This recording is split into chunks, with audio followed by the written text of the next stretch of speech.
Imagine a country where people believed angry spirits lived everywhere, where children fell sick and instead of doctors, shamans performed rituals, where social status decided your entire life, and where hope for the poor was almost non-existent. Now imagine that same country becoming one of the most advanced nations in the world, home to global brands, cutting-edge technology, and one of the highest literacy rates on Earth.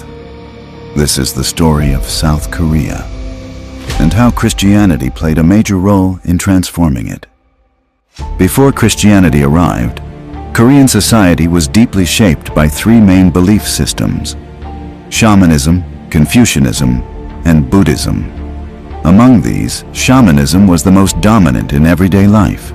People believed that spirits controlled everything: health, weather, success, and even death.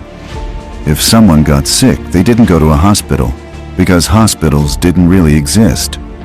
Instead, they called a mudang, a shaman, who would perform rituals, dance, and offer sacrifices to calm the spirits. People lived in constant fear. Fear of angering spirits, fear of curses, fear of unseen forces controlling their lives. Now, let's talk about some of the practices that existed in that time. Things that many today would consider inhuman or deeply unjust.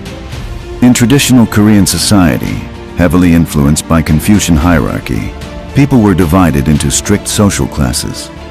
At the top were the elites, and at the bottom were groups like the Baekjeong, who were treated almost like outcasts. They were not allowed to live normal lives. They faced discrimination, were forced into certain jobs like slaughtering animals, and were treated as unclean by society. Women had very little freedom. They were expected to obey men, first their fathers, then their husbands, and later their sons. Education for women was almost non-existent. Widows were often discouraged or even forbidden from remarrying. In some cases, women chose or were pressured into lifelong suffering to maintain honor. There was also a strong culture of ancestor worship.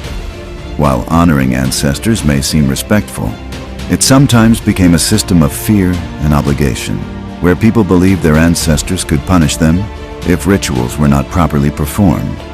And remember, there was almost no concept of universal human equality. Your worth was decided by your birth. Christianity entered Korea in a unique way. Unlike many other countries, it didn't first come through foreign missionaries. It came through Korean scholars who encountered Christian texts in China. One of the earliest key figures was Yi Seung-hun, who was baptized in Beijing and brought Christianity back to Korea in the late 18th century. Later, Western missionaries like Horace G. Underwood and Henry Appenzeller arrived in the 19th century. But here's the important part. Christianity didn't spread through force. It spread because its message was radically different. For the first time, people heard something completely new: that all humans are equal before God, that even the poor, the outcast, and the rejected have value, that love, forgiveness, and dignity belong to everyone. This message directly challenged the rigid class system. For the Baekjeong, this was life-changing. For the first time, they were treated as equals in Christian communities. They could sit, eat, and worship alongside others. That was revolutionary. Christian missionaries didn't just preach. They built. They built schools, hospitals, and universities. One of the most famous institutions is Yonsei University, which started as a missionary effort. Missionaries emphasized literacy because they wanted people to read the Bible. This led to widespread education, not just for men, but for women too. For the first time, girls were going to school. This slowly began to break the cycle of inequality. Hospitals replaced superstition with science. Instead of relying on rituals, people began receiving real medical care. Over time, Christianity helped reshape Korean values. It promoted human dignity over rigid hierarchy. It encouraged education for all.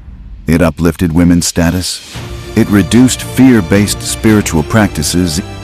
Even during difficult times, like Japanese occupation and the Korean War, Christians played a major role in building communities, schools, and support systems. churches became centers of hope. Today, South Korea is one of the most developed nations in the world. It is home to global companies like Samsung and Hyundai. It has a highly educated population and strong democratic values. And interestingly, it has one of the largest Christian populations in Asia. Cities like Seoul are filled with churches, and Korean missionaries are now being sent all over the world. If you found this story interesting, make sure to like, share, and subscribe. Because history isn't just about the past, it helps us understand the future.